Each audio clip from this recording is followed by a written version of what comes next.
Dans cette vidéo, je vais t'apprendre comment faire ton propre mock-up entièrement personnalisable dans lequel tes photos ou tes illustrations vont automatiquement s'intégrer pour les mettre en avant de manière très professionnelle. Sans plus attendre, on passe sur Photoshop.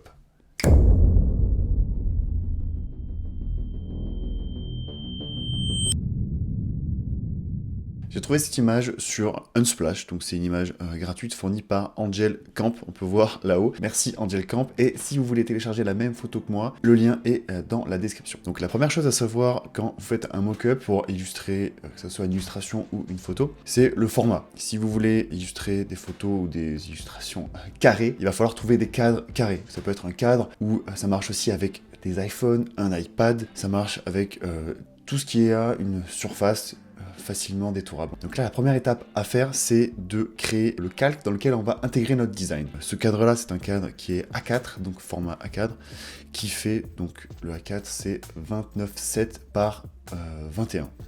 Donc on va cliquer sur le petit bouton qui est ici, donc le carré, qui peut aussi avoir plusieurs formes, mais nous, c'est le rectangle, donc là, qui nous intéresse. Et on va cliquer n'importe où dans l'image. Ça va ouvrir cette petite pop-up là. Et donc dans cette pop-up là, on va rentrer exactement les dimensions en termes de ratio de notre fichier. Donc A4, 29,7 par 210. Donc là, peu importe les pixels, tout ce qu'on veut nous, c'est le bon ratio.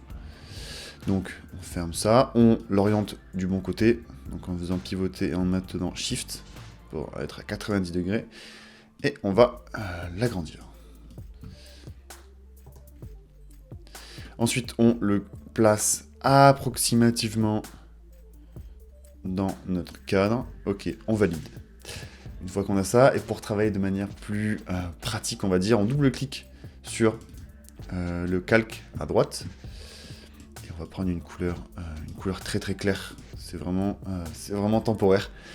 Ensuite, une fois qu'on a fait ça, toujours en ayant le calque sélectionné ici, on va changer le type d'opacité et on va mettre produit pour voir à travers, et c'est aussi ça qui va nous permettre de laisser apparaître l'ombre dans le fond, vous voyez. Ensuite, une fois qu'on a fait ça, on va pouvoir déformer l'image pour qu'elle rentre parfaitement dans le cadre. Mais avant ça, très important, on va dans calque, objet dynamique, et ça marche pas parce que je n'ai pas sélectionné mon calque. Donc on sélectionne bien son calque ici, calque, objet dynamique, convertir en objet dynamique. Une fois que ça c'est fait, on peut déformer notre calque pour vraiment que ça rentre dans le cadre. N'hésitez pas à zoomer pour être plus précis. Donc tout ce que vous avez à faire, c'est commande plus pour vraiment se rapprocher des angles. Une fois que vous avez zoomé, vous faites espace pour vous déplacer grâce à l'outil main, comme on peut voir ici là. On refait V, donc pour sélectionner l'outil déplacement. On sélectionne bien notre calque, édition, déformation manuelle. Vous pouvez aussi faire commande T sur Mac ou CTRL T sur PC. Une fois que vous avez fait ça, on clique droit sur notre calque et là on va faire distorsion. Ça nous permet de bouger uniquement les coins. Et on va déplacer donc les coins exactement dans l'angle.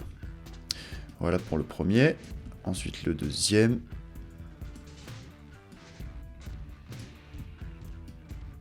Le troisième. Et le quatrième, qui a été un peu cramé par l'image. J'imagine qu'il est là. Ok, une fois que ça c'est fait, on valide en haut à droite, là, le bouton valider. Et on va faire un petit commande moins pour dézoomer.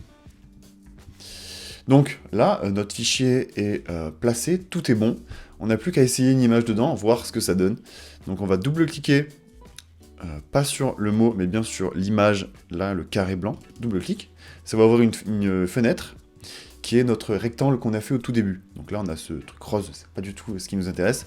Mais vous inquiétez pas, on va faire Fichier, Importer et Incorporer. On va sélectionner une image.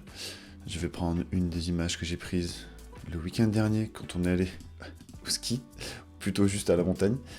Hop, Importer. Et donc là, très important, vous sélectionnez un côté et vous n'oubliez pas d'appuyer sur Shift pour bien garder les proportions de votre image, sinon ça va pas le faire. Une fois que vous avez ça, vous pouvez déplacer votre image comme bon vous semble. vous faites valider en haut, vous pouvez supprimer le calque qui est dessous, et très important, vous faites pomme S ou CTRL S pour sauvegarder l'image. Ok, enregistrement. Une fois que ça c'est fait, good to go, vous pouvez partir de ce fichier, vous faites donc simplement fermer, et la magie apparaît. Votre image s'est complètement incorporée dedans. Vous voyez, même les ombres, tout fonctionne. Et donc voilà, maintenant il n'y a plus qu'à vous amuser à incorporer tous les designs que vous voulez. Vous pouvez toujours revenir dessus, créer par exemple une marge blanche autour. Donc le fond, vous mettez pas de fond, vous mettez contour blanc et vous augmentez la taille par exemple. Ensuite, vous pouvez rétrécir votre image dessous en faisant CTRL T. Déplacez votre image comme bon vous semble. Et toujours, n'oubliez pas, après chaque modification, enregistrement. Donc, commande S ou CTRL S. Une fois que vous avez enregistré, voilà, vous pouvez quitter. Et toutes les modifications s'opèrent sur votre fichier d'origine. C'est vraiment l'une des meilleures méthodes pour montrer son travail sur le net. Donc que ça soit vraiment un illustrateur, toutes sortes de designs. Ça marche aussi très très bien sur les iPhones et les iPads, comme je l'ai dit au début. Très pratique. Voilà pour cette petite vidéo. Si elle t'a plu, mets-moi un petit pouce pour me montrer que justement elle t'a plu et pour me soutenir, notamment dans le référencement. Abonne-toi pour pas rater les prochaines vidéos qui vont arriver. Mets la cloche si tu veux mettre la cloche. Et moi, je te dis à la prochaine.